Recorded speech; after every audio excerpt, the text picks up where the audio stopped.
This is Performance Delivered, Insider Secrets for Digital Marketing Success with Steffen Horst.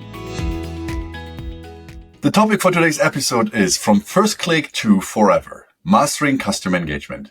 Here to speak with me is Janet Jaiswal, the Global VP of Marketing at BlueShift, an SF company that helps brands automate and personalize engagements across every marketing channel. Janet has spent 20 plus years in senior marketing roles at private and public companies such as eBay, PayPal, and IBM Tea Leaf. She is an advisor with Peakspan Capital and has been recognized as a top 101 B2B marketing influencer by CMO Huddles, a finite top 30 SaaS marketer, and one of the top 14 marketers to watch by Drift. Janet, welcome to the show. Thank you. Excited to be here. Now, before we get started talking about how to increase customer engagement, how to keep customers longer, therefore create, more lifetime value from an individual customer. Yeah. Let's talk about a little bit more about yourself. Tell our listeners a little bit about you. How did you get started in your career and what led you to BlueShift? Sure. Yeah. Actually, so marketing wasn't my initial role. Out of grad school, I went into management consulting, did that for about 10 years and realized I needed a real job. And that's really when I went into marketing. It's been more than 20 years since, but I went into marketing when a lot more MarTech solutions were developed such that you could measure what was working and what wasn't working. So you could do the make money and make it pretty, the both aspects of marketing. I've always done B2B SaaS. I'm based in Silicon Valley. Love the innovation, love working with, startups as well as, larger companies, including some of the companies you had mentioned, but really love B2B SaaS. That's my passion. And I joined BlueShift because they provide a MarTech solution for brand marketers. So while I don't have nearly the same challenges that brand marketers do, where consumers are across multiple channels and, change their mind from day to day. Marketing to business is a little bit more steady than marketing to consumers. Still love what BlueShift provides, which is a customer engagement platform. So we're very much about not just helping marketers acquire new customers, but also to engage them and retain them. Mm-hmm. Really the whole life cycle approach. Yeah. And as we talked about just before we came on, that's really an area where there's a lot of room for improvement for a lot of companies. Yes. Everyone talks about, let's get more people in, net new people, but a limited amount of companies really focus on how can we keep them longer? How can we basically make more or create more revenue from people that already work with us? And that's obviously the easiest way to grow your bottom line. Yes, agreed. Now, why are customer engagement and retention considered the new strategy for business growth? And how do they complement each other to contribute to a company growth? Yeah. So, the B2B SaaS landscape is competitive, right? Highly competitive. And there are a lot of economic uncertainty going on everywhere. And so if you think about it, acquiring new customers is just one piece of the puzzle, right? The real game changer lies in keeping those customers engaged and ensuring that they stick around, right? Engaged customers are more likely to see the value in your product, leading to higher satisfaction and loyalty. So when you've been able to engage customers and retain them, they're more likely to renew their subscriptions or purchase more, right? They're also more likely to become advocates for your brand, which is driving organic growth through referrals, for example. So in essence, focusing on engagement and retention turns your customers into a growth engine, right? Complementing your acquisition efforts, which are important, but not the entire puzzle, right? So by complementing your acquisition efforts, it leads to sustainable success. And ultimately, that's what we want. So I was about to say, that old adage of it's cheaper to keep a customer than acquire a new one? It still holds true today. I know it's corny, but it holds true, right? And also what I've seen is as companies scale and they start to grow and scale, kind of going beyond, maybe that 5 million mark, you generally start to see a higher proportion of revenue coming from existing customers versus acquiring new customers.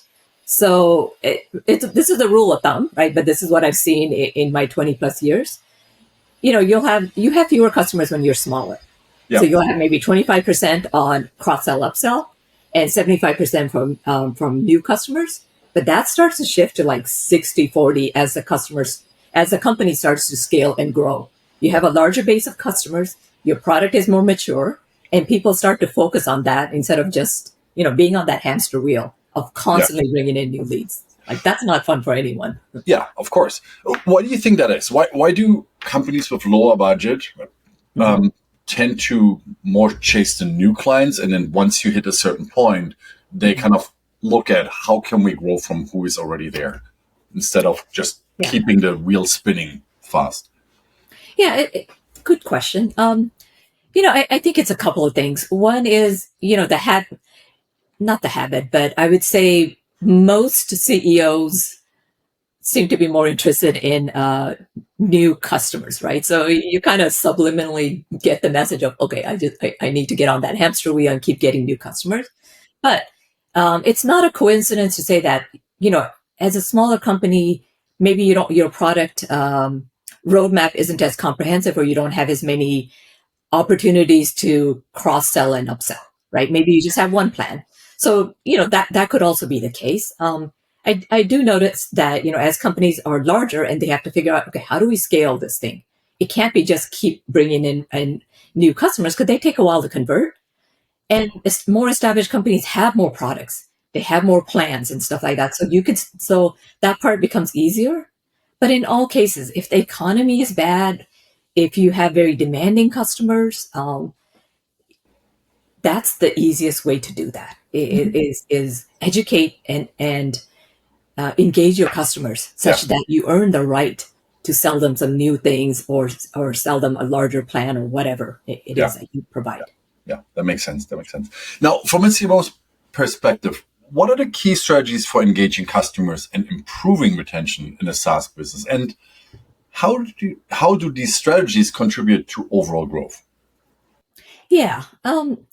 So as a CMO in the B2B SaaS space, I've found that personalized communication is critical, right? And this applies to B2C as well, right? So tailoring the message and the content to address the specific needs and pain points of those different customer segments. It makes them feel valued and understood, right? If you give a generic message, so let's take an example. So if I received a message for, men's shaving cream, yes, I'm in the market for shaving cream, but I don't necessarily want, whatever brand that men use. I want them to know that beyond shaving cream, that, I'm a woman and I've got these specific needs.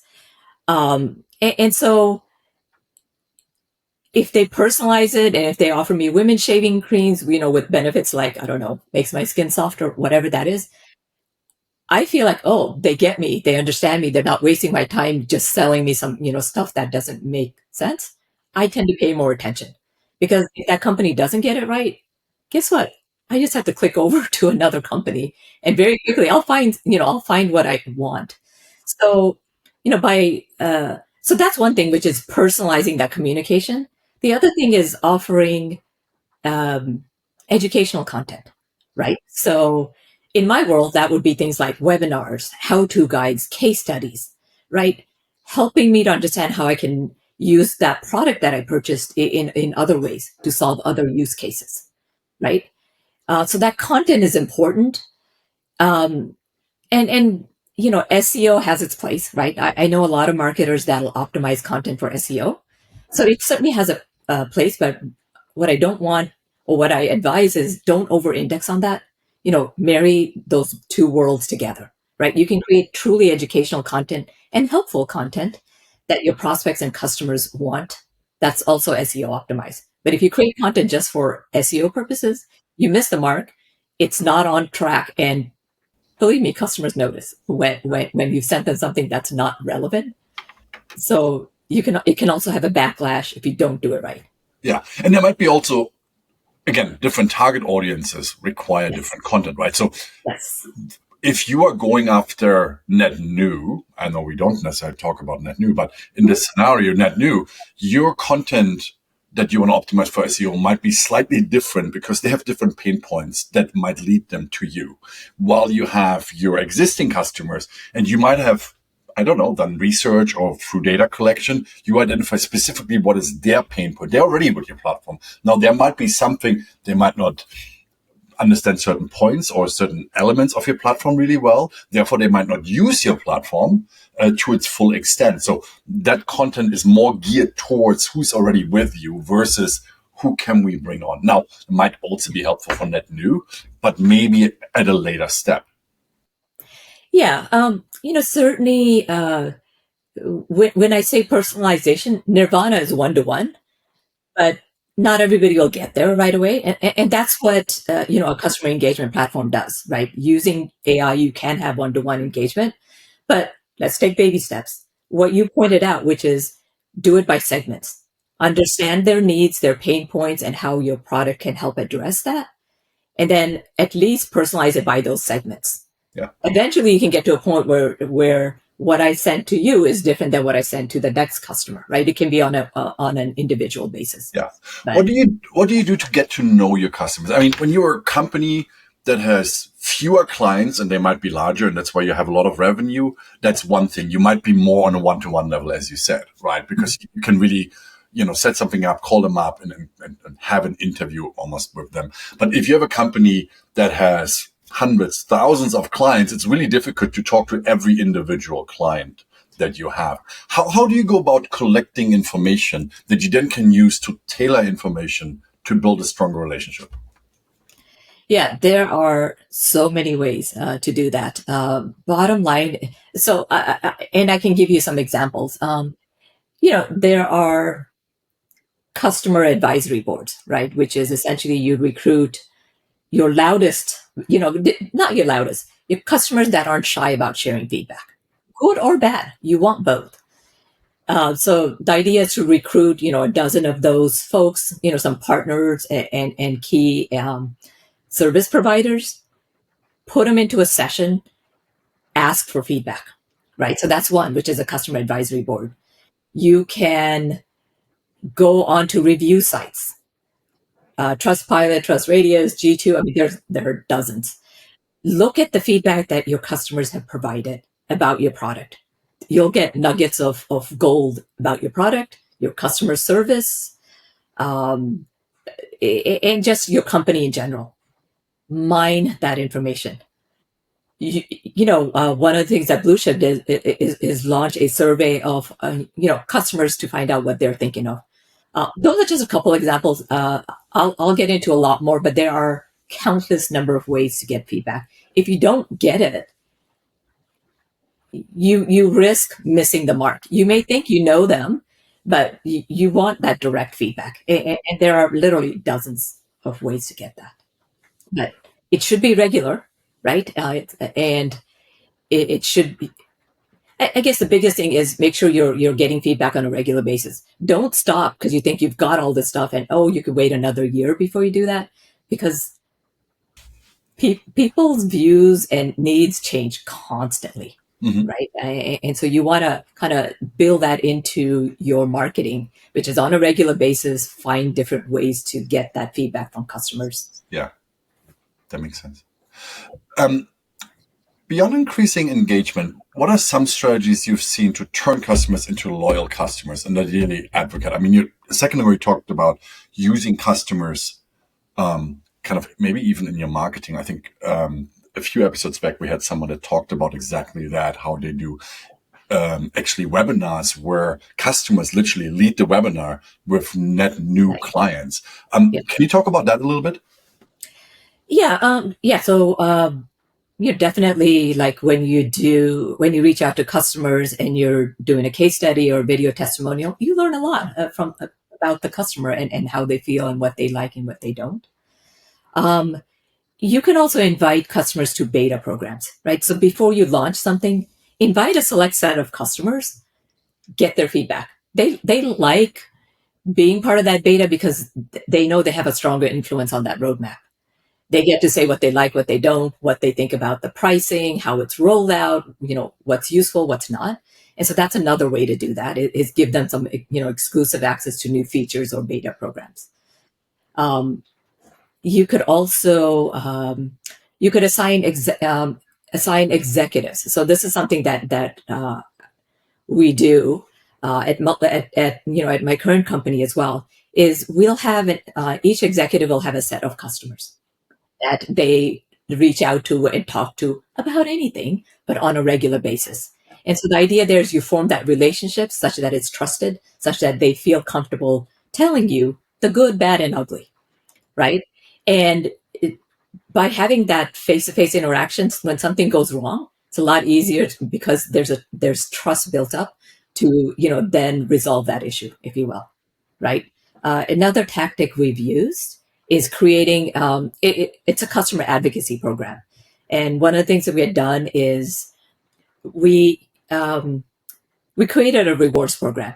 So for customers that wanted to do a case study or maybe do a reference or talk to an analyst or get submit a quote that we put on the website or on a slide deck or whatever, we would give them points and they could cash those points in for whatever rewards they wanted. So it made them feel valued that, hey, I'm helping you guys out. The company is then giving them a small token of their appreciation, if you will. But it helps them to kind of also understand because they know they're going to be asked anyway. But this is a nice way to kind of for them to be advocates and to be recognized for it.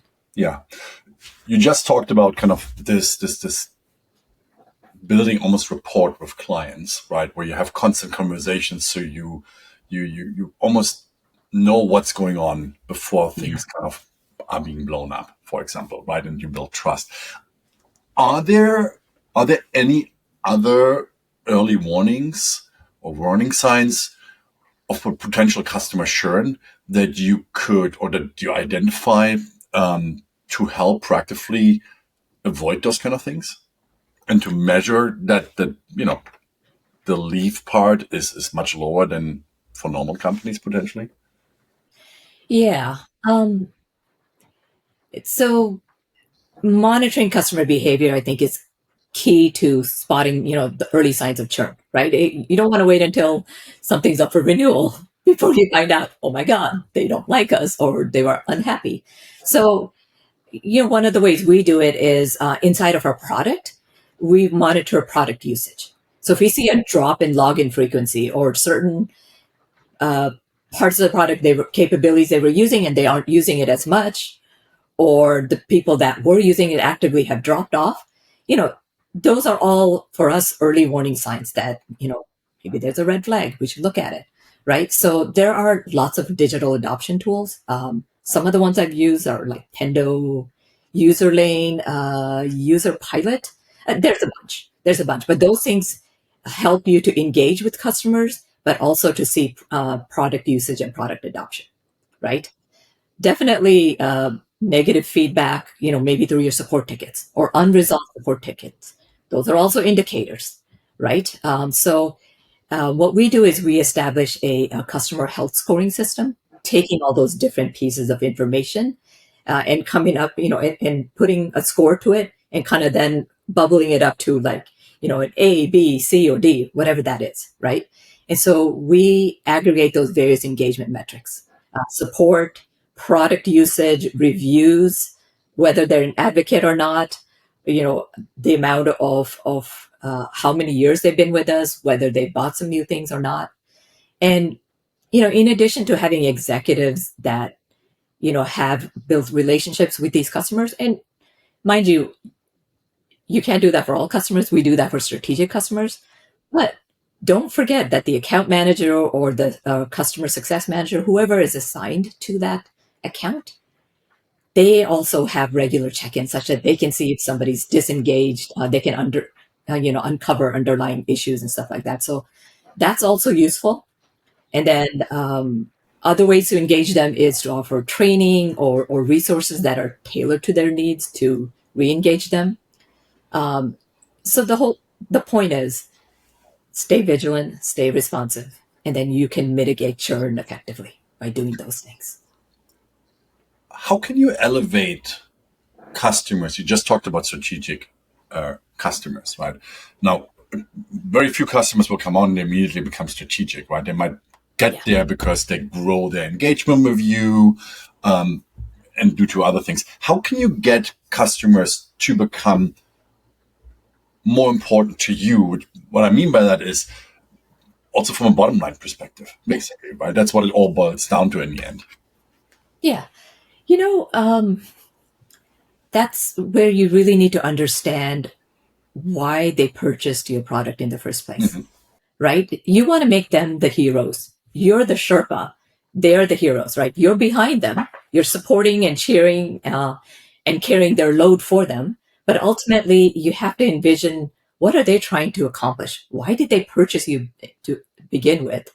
And if you can elevate them, whether it's their personal brand or make them more successful in their role, such that maybe they get the promotion or they're recognized for something, that goes a long way.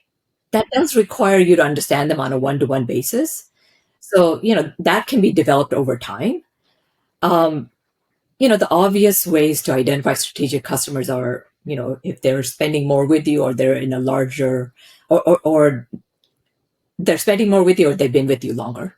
But there are also strategic accounts where they could be small, but maybe it's a vertical or a segment that is important to the customer because they want to expand to these new verticals or the new market segments. So, whatever that criteria is, it varies from company to company, but make sure that they represent where you are and where you're going. To help identify those. And they can change. It's not like just because you selected them today, it doesn't mean they have to be strategic forever. You can switch and take on some new ones and drop some other ones, as you see fit. Yeah. Now, can you discuss the role of AI in reducing customer churn, particularly in managing long-tail customers? We just talked about more strategic, so the ones that are more visible, but as it relates to long-tail customers and outline steps involved in implementing such strategies. Yeah. So, as I mentioned earlier, you can't form those relationships. Not everybody's a strategic customer, right? So there's going to be a whole bunch of that. We'll just call them long tail, for lack of a better word. So AI, just about every software company is incorporating AI or has it on their roadmap. Certainly, AI, especially generative AI, that seems to be the big the part of AI that's getting the most attention. But in general, AI will make repetitive and time-consuming tasks easier, right? So that's the good news, is that things that took a long time and weren't so fun, like summarizing research or coming up with a new subject line, right? That stuff AI can do really well, right? But now AI has been evolving to assistants that can where you can automate little tasks, right? Like generate creative that's specific for this segment, right? Take a core set of creative or images and then modify it such that instead of male, it's female, or instead of a Gen X, it's Gen Z, or, change the color. So creatives are where, assistants can come in and do that, or generating subject lines, or creating, a portrait versus a different size posts and things like that. The next evolution of AI is agentic AI. And that's where I think it holds the most promise for marketers and really for everybody, right? Those agents are essentially kind of like little autopilots. They can run commands by themselves and optimize it. So an example is A/B testing, right? That is so painful and it's so time consuming for marketers because you have to come up with different tests. You have to test it. You have to make sure that it's statistically valid. Then you update your campaign on that. And so imagine if agentic AI, and I'm not saying imagine because that's something that, my company, for example, has rolled out, but imagine if it can do that for you, which is it'll figure out, oh, these need to be tested and I'm going to test it on this group or that group. I'm going to come up with the creative for the different tests, not just for the subject line, but for the body. And I'm going to run those across all campaigns until I find the ones that are the best. And I'm going to keep doing that for every new campaign. every set of communication, whether that's through SMS or email or, on the website or push notification, and do all that. Now imagine how much more effective your marketing's become without you really lifting a finger. So in terms of, predicting and reducing churn, especially amongst long tail customers who might not get, that same amount of attention, AI can be especially powerful, right? Because it analyzes vast amounts of data. It can identify those patterns and predict which customers are at risk of leaving, such that it prioritizes for you. Here's the ones you should, spend more one-to-one time. Makes sense. If that makes sense. Yeah, absolutely. So your company, BlueShift, recently researched almost, I think you said 300 B2C marketers regarding the impact of data, AI, and effective customer engagement. Yes. What are some of the key findings from that service? Yeah. So we commissioned an independent research company that surveyed almost 300 US-based brand marketers, and that was in January. These marketers come from a variety of industries and size. We did exclude small startups, but everybody else was included. The study is going to be published in early March, so the information I'm about to share is hot off the press. But some interesting findings from the study is, more than 90% of marketing leaders said that personalized cross-channel experiences are key to improving customer retention. Now, that's pretty intuitive. It's like, well, yeah, duh, you can personalize it. Of course, that's going to help with retention.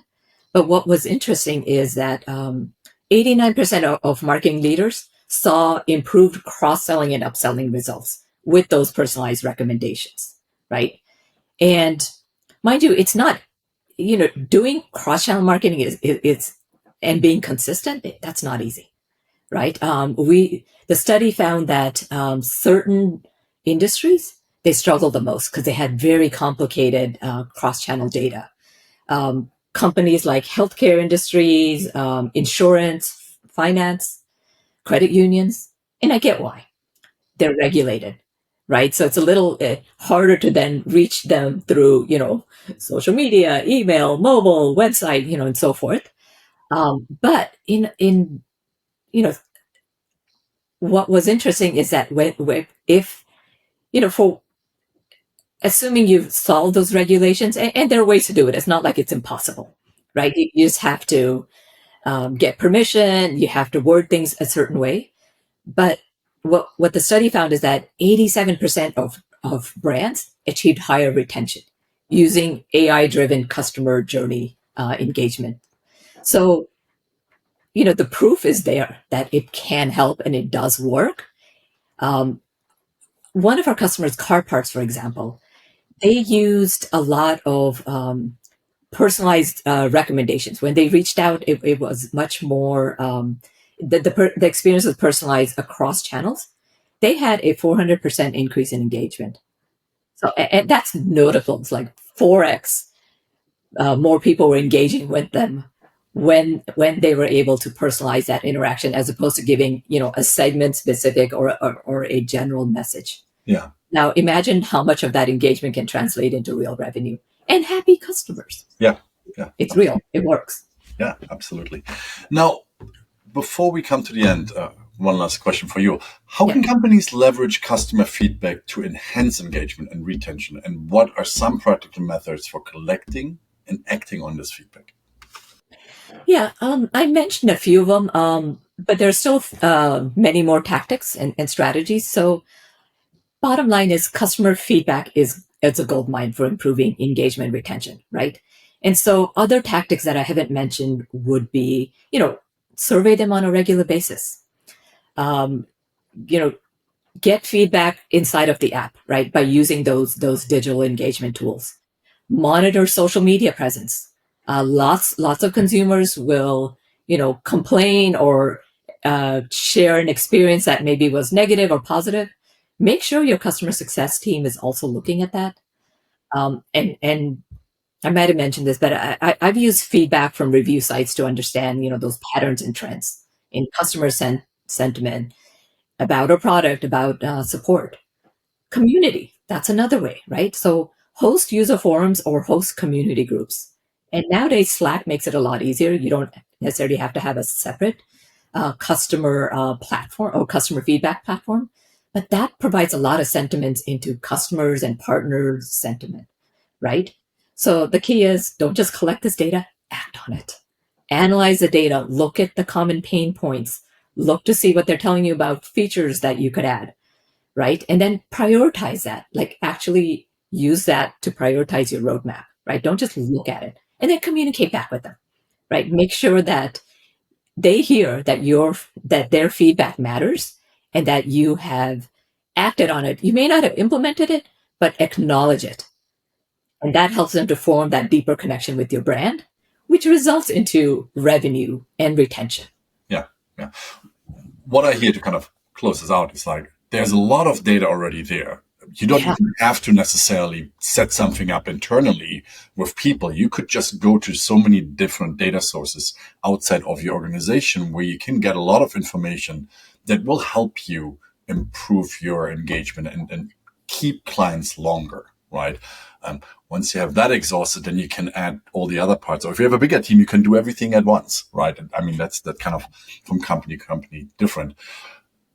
Janet, thank you so much for joining me on the Performance Delivered podcast and sharing your knowledge on how to increase customer engagement and how to maintain clients or keep clients longer and therefore have a bigger impact on the bottom line. Now, if people want to get in touch with you and learn more about you, about BlueShift, how can they get in touch? Yeah, the best way is through LinkedIn. So just, search my name. There's only one of me. So just reach out and I'm happy to share, my experience, provide advice, right? Like it's all good. And that is how the community works, is we help each other. Perfect. And we will leave Janet's LinkedIn URL in the show notes. Thanks everyone for listening. If you like the Performance Delivered podcast, please subscribe and leave us a review on iTunes or your favorite podcast application. If you want to find out more about Symphonic Digital, you can visit us at symphonicdigital.com or follow us on X at SymphonicHQ. Thanks again and see you next time. Performance Delivered is sponsored by Symphonic Digital. Discover audience-focused and data-driven digital marketing solutions for small and medium businesses at symphonicdigital.com.